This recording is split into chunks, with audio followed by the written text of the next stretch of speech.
17 साल की रोडा विलियम्स की आंखों में आसमान बसता था। वो एस्ट्रोफिजिक्स की एक ब्रिलियंट स्टूडेंट थी।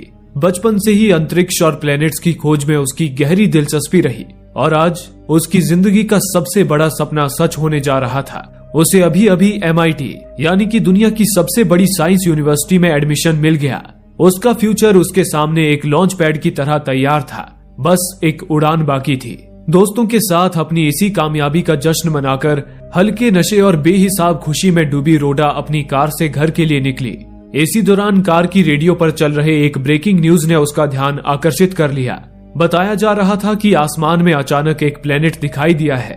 साइंटिस्ट्स का मानना है कि वो प्लेनेट बिल्कुल धरती जैसा है, वही समंदर, वही बादल, वही नीला रंग, और सबसे खास बात कि उसे नंगी आंखों से भी आसमान में देखा जा सकता है। रोडा की दिल की धड़कनें तेज हो गई। उसकी नजरें सड़क छोड़कर आसमान को टटोलने लगी और तभी उसे वो दिख गया, एक छोटा सा खूबसूरत नीला डॉट जो अंधेरे आसमान में किसी हीरे की तरह चमक रहा था। वो उस नजारे में इस कदर खो गई कि उसे लगा वो बस हाथ बढ़ाकर उसे छू लेगी, पर वो भूल गई थी कि सितारों को छूने की कोशिश में अक्सर पांव जमीन से उठ जाते हैं। सिर्फ एक पल की लापरवाही ने सब कुछ तबाह कर दिया। उसकी कार एक ट्रैफिक सिग्नल पर खड़ी गाड़ी से जा टकराई। उस गाड़ी में एक खुशहाल परिवार था, जॉन बरोज, उनकी प्रेग्नेंट पत्नी और उनका 5 साल का बेटा। इस हादसे में जॉन की पत्नी और बच्चे की मौत हो गई और जॉन कोमा में चला गया। रोडा को बस हल्की चोटें आई, पर उसकी दुनिया, उसके सपने, उसका MIT का फ्यूचर, सब कुछ उस गाड़ी के टूटे हुए शीशे की तरह सड़क पर बिखर गया। हालांकि वो नाबालिग थी, इसलिए कानूनी तौर पर उसका नाम इस गुनाह से कभी नहीं जुड़ा, लेकिन उसकी जिंदगी के अगले 4 साल एक जुवेनाइल डिटेंशन सेंटर यानी कि बाल सुधार गृह की दीवारों के बीच कैद हो गए। रोडा के लिए ये 4 साल सिर्फ जेल की सजा नहीं थी, बल्कि वो हर पल अपने ही बनाए एक नर्क में दर्द और पछतावे से जूझ रही थी। इसी तरह 4 साल बीत गए। रोडा जब जेल से रिहा हुई तो दुनिया काफी बदल चुकी थी। आसमान में वो नीला डॉट, जिसे साइंटिस्ट्स धरती से मिलता जुलता ग्रह बता रहे थे, आश्चर्यजनक रूप से अब धरती के बेहद करीब आ चुका था। वो हूबहू पृथ्वी की एक मिरर इमेज थी। वही समंदर, वही पहाड़, यहाँ तक कि शहरों की रोशनियां भी, मानो किसी ने अंतरिक्ष में एक विशाल आईना टांग दिया हो। किसी को समझ नहीं आ रहा था कि ये सचमुच एक ग्रह है या सिर्फ नजरों का धोखा। और सवाल कई थे, जैसे ये दूसरा अर्थ अचानक आया कहां से, और ये हमारे सोलर सिस्टम और पृथ्वी की ग्रेविटी को प्रभावित क्यों नहीं कर रहा। जहां एक तरफ साइंटिस्ट्स इन पहेलियों में उलझे थे, तो वहीं आम लोगों में इसे लेकर एक अलग ही उत्साह था। उन्होंने इसे एक नाम दे दिया था, अर्थ 2। लेकिन रोडा, उसके लिए तो वो अर्थ 2 एक दिमागी चोट थी जो उसे उस रात हुए हादसे की याद दिलाती रहती। रोडा के माँ बाप उसे उसकी पुरानी जिंदगी में वापस लाना चाहते थे, पर उनकी 17 साल की सपने देखने वाली बच्ची अब मर चुकी थी।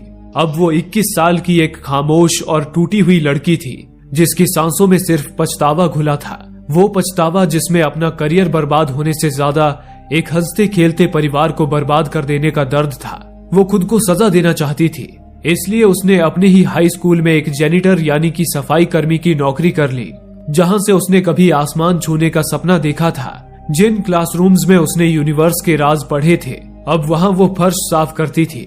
वो खुद को अपनी नजरों में जितना हो सके गिरा देना चाहती थी। इसी बीच एक दिन वो उस एक्सीडेंट वाली जगह पर आई। वहां उसने एक आदमी को देखा जो हादसे वाली जगह पे एक खिलौना रखकर चला गया। वो आदमी जॉन बरोज था, वही शख्स जिसकी रोडा ने दुनिया उजाड़ दी थी। वो कोमा से बाहर आ चुका था। रोडा ने घर लौटकर इंटरनेट पे जॉन के बारे में पता किया। उसे मालूम चला कि जॉन पहले एक संगीतकार यानी कि म्यूजिशियन था। इंटरनेट पर रोडा को ये भी मालूम चला कि जॉन के एक्सीडेंट में रोडा का नाम और पहचान सामने नहीं लाया गया था, यानी कि जॉन को ये नहीं मालूम था कि उसका एक्सीडेंट करने वाली रोडा ही है। पछतावे का बोझ अब रोडा से उठाया नहीं जा रहा था। उसे लगा कि शायद माफी मांगने से उसके दिल को थोड़ा सुकून मिल जाएगा। उसने जॉन का पता ढूंढा और रात के अंधेरे में उसके घर पहुंच गई, पर दरवाजा खटखटाने की हिम्मत नहीं जुटा पाई। उसने खिड़की से अंदर झांका और उसे जॉन की बर्बादी की एक झलक दिखी। वो इंसान जिसके संगीत में कभी जिंदगी धड़कती थी, आज खुद जिंदगी से हारा हुआ शराब के नशे में डूबा था। उसकी ये हालत देखकर रोडा का दिल और भी ज्यादा बोझ से भर गया। माफी के शब्द जहर की तरह उसके गले में अटक गए। वो वहां से एक सुनसान जगह पर आ गई जहां बर्फ की मोटी चादर बिछी थी। उसने अपने कपड़े उतारे और उस बर्फ पर लेट गई, जैसे खुद को मिटा देना चाहती हो। ठंड उसके जिस्म को कांटों की तरह चुभने लगी। उसका खून जमने लगा, पर वो हिली नहीं। वो बस उस ठंड में तड़पती रही और बेहोश हो गई। अगली सुबह जब उसे होश आया तो वो हॉस्पिटल की बेड पे थी। उसके माता पिता उसके साथ थे, जिन्हें रोडा की फिक्र हो रही थी, पर रोडा बस मरना चाहती थी। इसी दौरान टीवी पर चल रही एक खबर ने उसका ध्यान खींचा। बताया जा रहा था कि आसमान में नजर आ रहा अर्थ 2 असली प्लेनेट है। वहाँ भी जीवन है और शायद कोई बुद्धिमान सभ्यता भी। सरकार द्वारा अर्थ 2 पे एक फ्लाइट भेजी जा रही थी, जिसके लिए एक ऐतिहासिक कंपटीशन का ऐलान हुआ। इस कंपटीशन में कोई आम नागरिक भी हिस्सा ले सकता था और अर्थ 2 फ्लाइट की टिकट अपने नाम कर सकता था। इसके लिए बस एक ऐसे लिखनी थी। टॉपिक था, आपको अर्थ 2 की टिकट क्यों मिलनी चाहिए। रोडा ने भी इस कंपटीशन में हिस्सा लिया, इस उम्मीद में कि अगर उसे अर्थ 2 पे जाने का मौका मिल गया तो शायद अपने अंदर के बोझ से छुटकारा मिल जाए। ये ऐसे सबमिट करके वो वापस अपने सफाई के काम पे लग गई। इसी बीच स्कूल की सफाई करते हुए उसने देखा कि किसी ने दीवार पर लिख दिया था कि अर्थ 2 एक चेतावनी है कि दुनिया का अंत होने वाला है। इन शब्दों ने रोडा को डराया नहीं, बल्कि उसके अंदर हिम्मत भर दी। जब दुनिया खत्म ही होने वाली है, फिर किसी का सामना करने से डर कैसा। वो उसी वक्त जॉन के घर आई ताकि उससे माफी मांगकर अपने दिल का बोझ हल्का कर सके। उसका दिल किसी कैदी की तरह सीने में फड़फड़ा रहा था, पर हिम्मत करके उसने दरवाजा खटखटा दिया। दरवाजा खुला और सामने था एक जिंदा लाश, जॉन बरोस, एक टूटा हुआ आदमी जिसके घर में यादों ने कब्जा कर लिया था। उसने जब रोडा से पूछा, कौन हो तुम, तो रोडा के सारे रिहर्स किए हुए शब्द उसके गले में ही दफन हो गए। वो सच नहीं बोल पाई। जॉन की टूटी हालत देखकर रोडा की हिम्मत जवाब दे गई और डर के मारे उसके मुंह से झूठ निकल गया। मैं एक क्लीनिंग सर्विस से हूँ, आपके घर की सफाई करने आई हूँ। ये फ्री ट्रायल है। पर जॉन ने कहा कि उसे कोई सफाई वाली नहीं चाहिए और दरवाजा बंद कर दिया। रोडा वापस लौटने के लिए मुड़ी ही थी कि तभी जॉन फिर बाहर आया और बोला, क्या कहा तुमने, फ्री ट्रायल, यानी कि तुम फ्री में मेरे घर की सफाई करोगे। रोडा ने घबराकर हाँ कह दिया। जॉन ने उसे तुरंत अंदर बुला लिया। जॉन की जिंदगी की तरह उसका सारा घर भी बिखरा पड़ा था। शराब की बोतलों का अंदर जमावड़ा लगा था। रोडा खुद को सफाई वाली बताकर फंस गई थी। जॉन की नजरों से बचकर वो वहां से भागना चाहती थी, लेकिन जब वो दरवाजे के पास आई तो उसे एहसास हुआ कि आज अगर वो यहाँ से चली गई तो दोबारा जॉन को अपना चेहरा नहीं दिखा पाएगी। माफी मांगने की तो उसमें हिम्मत नहीं थी।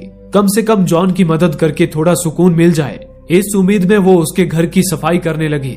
उसने शाम तक पूरा घर साफ कर दिया और फिर वहां से जाने लगी, लेकिन जॉन ने उसे रोका। जॉन को रोडा का काम पसंद आया था। उसने कहा कि उसने रोडा को काम पर रख लिया है और उसे अगले हफ्ते फिर सफाई करने के लिए बुलाया। रोडा मना नहीं कर पाई और घर आ गई। उसने ठान लिया था कि अगली मुलाकात में वो जॉन को बता देगी कि उसकी दुनिया उजाड़ने वाली वही है। रोडा पूरे हफ्ते जॉन को सच बताने की रिहर्सल करती रही और फिर वो दिन आया जब रोडा ने एक बार फिर जॉन के घर दस्तक दी। जॉन ने दरवाजा खोला, लेकिन उसने रोडा को कुछ बोलने का मौका ही नहीं दिया और उसे सफाई शुरू करने के लिए कहकर अपने कमरे में चला गया। रोडा चुपचाप अपने काम पर लग गई। काम खत्म होने के बाद जब रोडा जॉन के पास आई तो उसे मायूस बैठा देख कुछ बोल नहीं पाई। जॉन ने उससे कहा कि उसने रोडा के लिए चेक टेबल पर रख दिया है और बस अपनी यादों में खोया मायूस बैठा रहा। रोडा चेक लेकर चली तो आई, लेकिन उसे जॉन से पैसे नहीं चाहिए थे, बस एक माफी चाहिए थी। अब वो हर हफ्ते उसके घर आने लगी। वो उसके घर को साफ नहीं कर रही थी, बल्कि उसके दर्द को, उसकी यादों को, उसके ठहरे हुए वक्त को साफ कर रही थी। वो कोशिश कर रही थी कि किसी तरह जॉन की जिंदगी में फिर से बाहर आ जाए। ऐसे ही एक रात जब रोडा अपने घर लौटी तो देखा उसका परिवार टीवी के सामने नजरें गड़ाए बैठा था। टीवी पर एक लाइव टेलीकास्ट दिखाई जा रही थी, जिसमें ब्रह्मांड में बुद्धिमान जीवन की खोज करने वाली संस्था सेटी द्वारा पहली बार अर्थ 2 से संपर्क करने की कोशिश की जा रही थी। साइंटिस्ट डॉक्टर जोआन टेलिस ने रेडियो पर सीधे अर्थ 2 पे संदेश भेजा। ये है अर्थ, यूनाइटेड स्टेट्स। मैं हूँ डॉक्टर जोआन टेलिस, सेटी से। क्या आप मुझे सुन पा रहे हैं? पूरी दुनिया अपना दिल थामे दूसरी ओर से जवाब आने का इंतजार करने लगी, लेकिन दूसरी तरफ से कोई जवाब नहीं आया। डॉक्टर जोआन ने अपने शब्द फिर दोहराए। मैं फिर कह रही हूँ, डॉक्टर जोआन टेलिस, सेटी, यूनाइटेड स्टेट्स, पृथ्वी। क्या कोई मुझे सुन पा रहा है? तभी अचानक दूसरी तरफ से एक टूटी फूटी सी आवाज आई। हाँ, हम सुन रहे हैं। डॉक्टर जोआन सकपका गई। एक पल को पूरे स्टेशन में सन्नाटा पसर गया, लेकिन फिर दूसरी ओर से एक और बार आवाज आई। मैं डॉक्टर जोआन टेलिस हूँ, क्या कोई मुझे सुन पा रहा है? डॉक्टर जोआन शांत हो गई। उसे लगा कि शायद उसकी ही आवाज रिपीट होकर वापस आ रही है।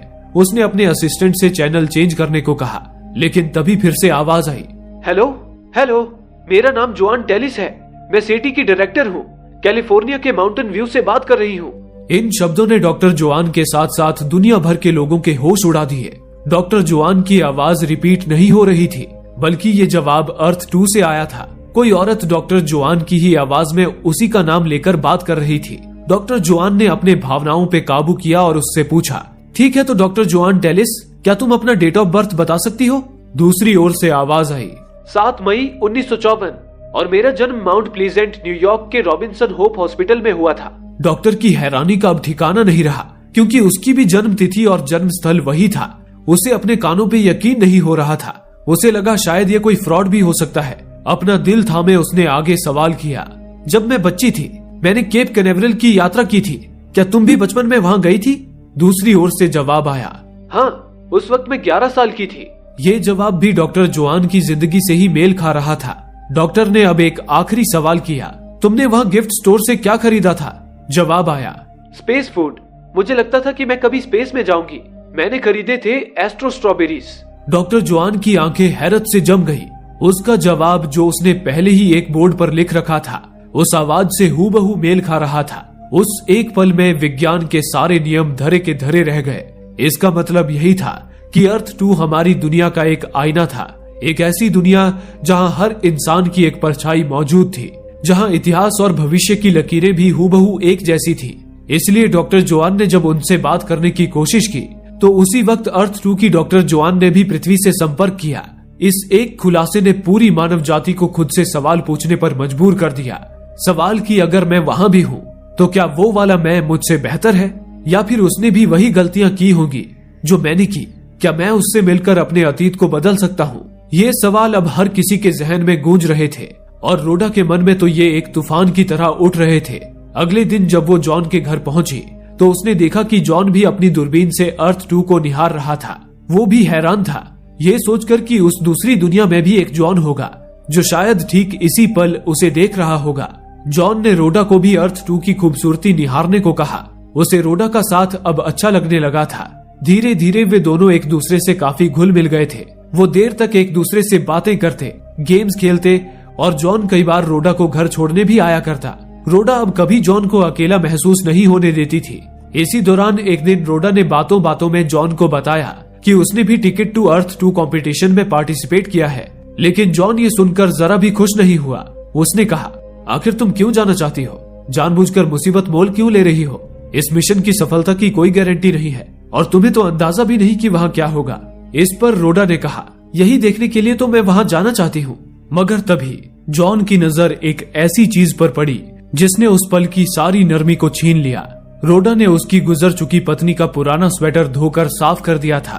वो स्वेटर जिसे जॉन हमेशा अपने बिस्तर पर रखता था, क्योंकि उसमें आज भी उसकी पत्नी की महक जिंदा थी। जॉन के लिए वो सिर्फ एक कपड़ा नहीं, बल्कि अपने अतीत का आखिरी टुकड़ा था और आज वो महक जा चुकी थी।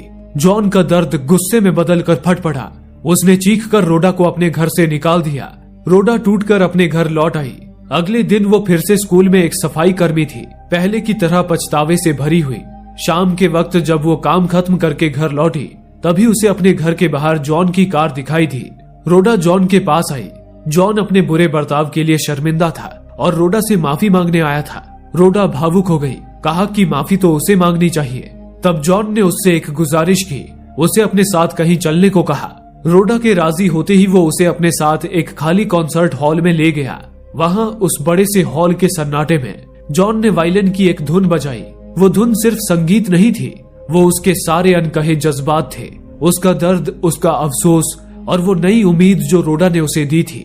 उस धुन ने वो सब कह दिया जो जॉन की जुबान कभी नहीं कह पाई थी। जॉन रोडा से प्यार करने लगा था। उस रात दोनों एक दूसरे की बाहों में समा गए। जॉन को खुशी देकर रोडा का दिल हल्का हो गया था। अगली सुबह वो खुशी खुशी अपने घर आई। तभी एक और खुशखबरी ने उसके दरवाजे पे दस्तक दी, जिसे सुनकर उसकी आंखें नम हो गई। उसने टिकट टू अर्थ 2 कॉन्टेस्ट जीत लिया था और टिकट उसके घर पहुंच चुकी थी। वो अर्थ 2 में जाने वाली पहली इंसान बनने जा रही थी। रोडा बहुत खुश थी। सितारों को छूने का उसका सपना पूरा होने जा रहा था। अपनी इस खुशी को जॉन के साथ बांटने वो उसके घर आई। जब उसने धड़कते दिल से जॉन को बताया कि उसने अर्थ 2 की टिकट जीत ली है, तो जॉन के चेहरे पर एक पल के लिए खामोशी छा गई। ये खुशी नहीं, एक झटका था। वो रोडा से प्यार करने लगा था, उसके साथ अपनी टूटी हुई जिंदगी को फिर से जोड़ने के सपने देखने लगा था, और अब रोडा उसे छोड़कर जा रही थी। फिर भी उसने चेहरे पर एक झूठी मुस्कान सजाई और उसकी जीत का जश्न मनाने लगा। उसने अपने हाथों से रोडा के लिए डिनर बनाया, पर उस जश्न में खुशी कम और बिछड़ने का डर ज्यादा था। आखिरकार जॉन के सब्र का बांध टूट गया। उसने रोडा का हाथ पकड़कर कहा, रोडा मत जाओ प्लीज, मैं जिंदगी में फिर से अकेला रह जाऊंगा। रोडा फिर भी जाना चाहती थी। वो जॉन को समझाने लगी कि वो यहाँ नहीं रह सकती, पर जॉन रोडा के आगे गिड़गिड़ाने लगा।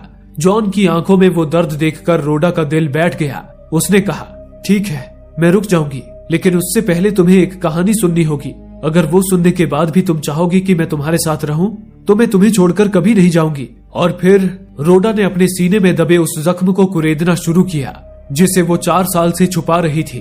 उसने एक कहानी के जरिए जॉन को अपनी सच्चाई बताई कि कैसे एक लड़की आसमान में एक नीला डॉट देखकर खो गई थी, और उससे एक ऐसी गलती हो गई जो शायद माफी के भी लायक नहीं है। कहानी खत्म होते ही कमरे में एक भयानक सन्नाटा पसर गया, जैसे वक्त वहीं थम गया हो। जॉन के चेहरे के भाव बदलने लगे। प्यार नफरत में तब्दील हुआ और हमदर्दी गुस्से में। जिस औरत को वो अपनी जिंदगी में लौटा हुआ सुकून समझ रहा था, वो तो उसकी जिंदगी का सबसे बड़ा तूफान थी। जॉन अपना आपा खो बैठा और गुस्से से चीखते हुए रोडा को अपने घर से, अपनी जिंदगी से हमेशा के लिए निकाल बाहर किया। झूठ की बुनियाद पर बना उनका रिश्ता एक पल में ही हमेशा के लिए बिखर कर रह गया। जॉन की दुनिया से निकाली जा चुकी रोडा जब आंसुओं में डूबी अपने घर पहुंची, तो दरवाजे पर एक और तूफान उसका इंतजार कर रहा था। उसके घर के बाहर मीडिया और रिपोर्टर्स का हुजूम था। कैमरों की चकाचौंध और सवालों की बौछार ने उसे घेर लिया। दुनिया भर में ये खबर आग की तरह फैल चुकी थी कि अर्थ 2 जाने वाली पहली इंसान वो होगी। कई अमीर लोग उसे उस टिकट के लिए अरबों रुपए देने के लिए तैयार थे, पर अब रोडा के लिए वो टिकट किसी सपने के सच होने जैसा नहीं था, बल्कि इस जहन्नुम बन चुकी जिंदगी से भागने का एकमात्र रास्ता था। और वो इस मौके को किसी भी कीमत पर गंवाना नहीं चाहती थी। वो जाने की तैयारी कर रही थी, इस दुनिया से अपने सारे रिश्ते समेटकर हमेशा के लिए। तभी कमरे में चल रहे टीवी से आती एक आवाज ने उसे रोक दिया। एक जाने माने एस्ट्रोफिजिसिस्ट डॉक्टर रिचर्ड एक नई थ्योरी के बारे में बता रहे थे, जिसका नाम था द ब्रोकन मिरर थ्योरी।